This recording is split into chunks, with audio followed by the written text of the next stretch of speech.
हाय दोस्तों, आज की ऑनलाइन क्लास में आपका स्वागत है। आपका हार्दिक स्वागत है, अभिनंदन है, वेलकम है। तो चलते हैं आज एक खास टॉपिक की ओर। पेट के लिए जो इम्पोर्टेंट है, वेरी इंपॉर्टेंट है, जैन धर्म तथा बौद्ध धर्म।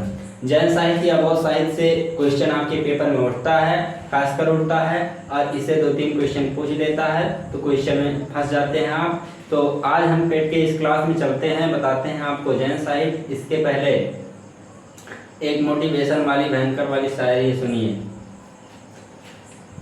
बेहतर से बेहतर की तलाश कीजिए, बेहतर से बेहतर की तलाश कीजिए, मिल जाए नदी तो समंदर की तलाश करिए। बेहतर से बेहतर की तलाश करिए, मिल जाए नदी तो समंदर की तलाश करिए। सुना है शीशे टूट जाते हैं अक्सर पत्थर की चोट से, पत्थर टूट जाए ऐसे शीशे की तलाश करिए। जय हिंद। क्लास का आगाज करते हैं। चलिए हम आपको बताते हैं आज जैन साहित्य के बारे में। तो जैन साहित्य में सर्वप्रथम आता है जैन धर्म। जैन धर्म यानी जैनाज रिलीजियन, ठीक है। इसके संस्थापक कौन थे, आपको हम बताएं इसके संस्थापक कौन थे। संस्थापक में दो लोगों को पूछता है, वास्तविक संस्थापक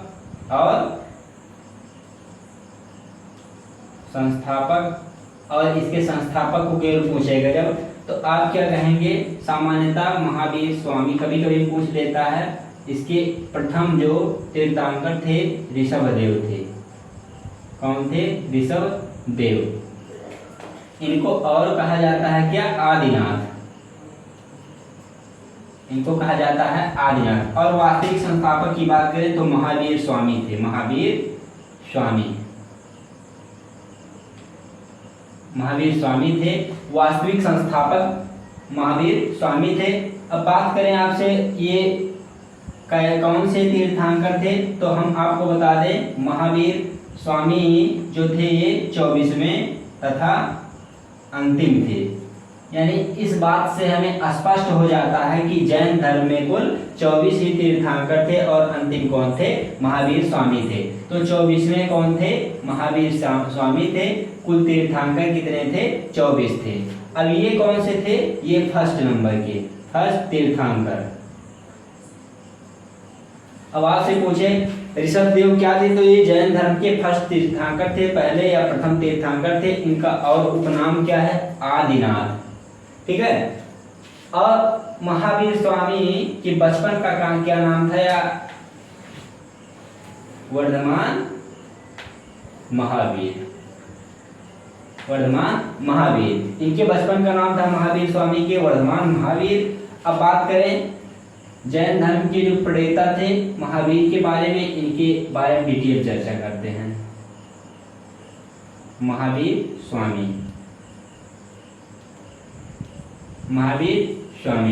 इनके पिता कौन थे? इनके पिता, माता कौन थी, पत्नी कौन थी, जन्म इनका कहाँ हुआ, इनका जन्म कहाँ हुआ। तो आपको बता दें इनका जन्म हुआ 540 ईसा पूर्व वैशाली के कुंडग्राम में। वैशाली के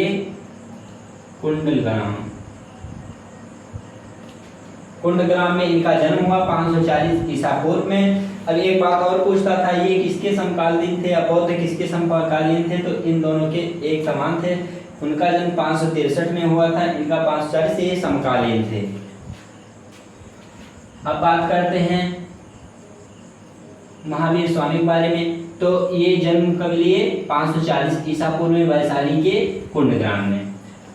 इनका प्रतीक क्या है? महावीर स्वामी प्रतीक क्या है? सिंह इनका प्रतीक है। और बता दें इनका प्रतीक क्या है? वृषभ या सांड।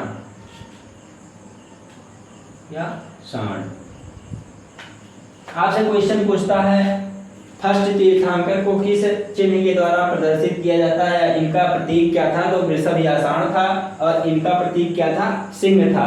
अब बात करते हैं इनके बारे में। इनकी पत्नी क्या नाम था? इनकी पत्नी नाम यशोदा था। और माता का नाम था क्या? ये माता कौन थी? लिच्छवी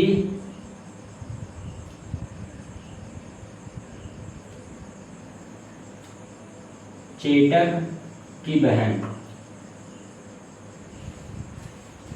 ये पिता कौन थे? ज्ञात्री कुल के क्षत्रिय,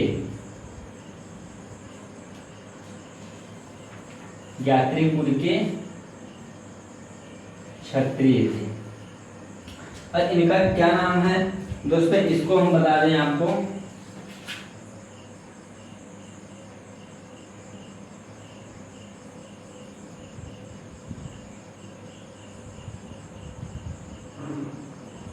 मम्मी का नाम इनके था त्रिशला, जो क्या थी? लिच्छवी राजा चेटक की बहन थी। यानी इससे स्पष्ट हो जाता था इनके माँ का खानदान क्या था? लिच्छवी था। क्षत्रिय वंश में लिच्छवी चेटक की बहन थी। और पिता कौन थे? ज्ञात्री कुल के प्रधान, क्षत्रिय प्रधान का क्या नाम था? सिद्धार्थ। सिद्धार्थ कौन थे? ज्ञातक कुल के क्षत्रिय प्रधान थे। और इससे स्पष्ट हो जाता है इनके पिता और माता जो थी, मतलब पिता और ये किस कुल के थे? क्षत्रिय कुल के थे। अब बात करते हैं इनकी पुत्री के बारे में। पुत्री, इनके शादी यशोदा से हुई। यशोदा नाम की कन्या हुई और इनसे एक संतान की उत्पत्ति हुई जिसका नाम था अनिजा प्रियदर्शना। अनिजा प्रियदर्शना, ये किसका नाम था? इनकी पुत्री का नाम था अनिजा प्रियदर्शना। अब बात करें वर्तमान महावीर स्वामी की पुत्री क्या नाम था? अनिजा प्रियदर्शना। और बात करते हैं जैन धर्म के और सब चीजों के बारे में। अब आदिनाथ किसको कहते हैं? तो ऋषभदेव कहते हैं। अब बात करें 23वें तीर्थंकर। कुल तीर्थंकर कितने थे? 24 तीर्थंकर थे।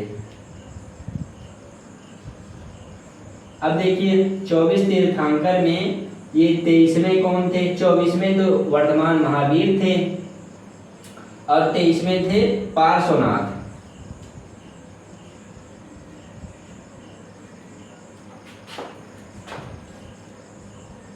और पार्श्वनाथ थे 23वें। अंतिम कौन थे? 24वें ये थे, 23वें पार्श्वनाथ और फर्स्ट कौन थे? ऋषभदेव या आदिनाथ। अब बात करते हैं जैन साहित्य में महावीर स्वामी के बारे में। महावीर स्वामी किस वर्ष की अवस्था में गृह त्याग किए? तो ये 30 वर्ष की अवस्था में क्या किए? गृह त्याग। ये गृह त्याग कब कर रहे हैं? 30 वर्ष की अवस्था में। और ज्ञान प्राप्ति, ज्ञान प्राप्ति कब हुई इनको? 42 वर्ष की अवस्था में। 42 वर्ष की अवस्था में। और ये जाम्बिक ग्राम,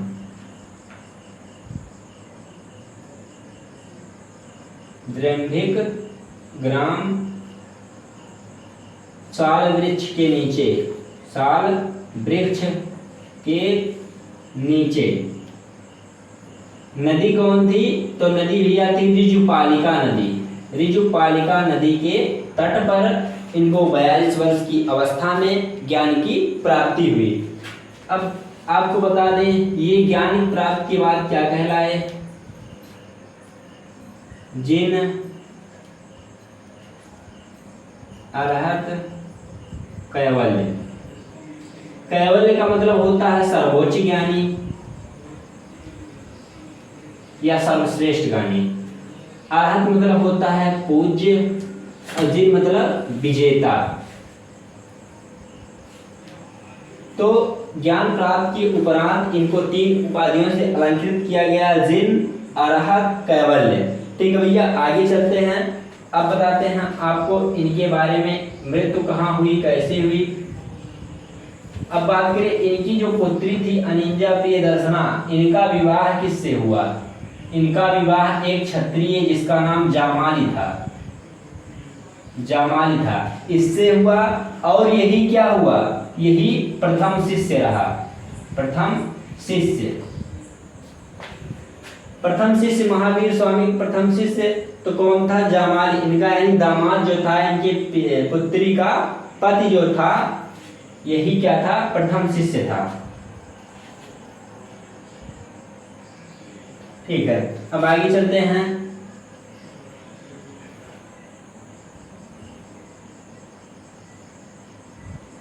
इनकी मृत्यु कहाँ होती है? इनकी मृत्यु 468 यानी 72 वर्ष की अवस्था में इनकी मृत्यु हो रही है। तो 540 माइनस 72 468 यानी कहाँ हो रही? 468 ईसा पूर्व में इनकी मृत्यु हो रही है।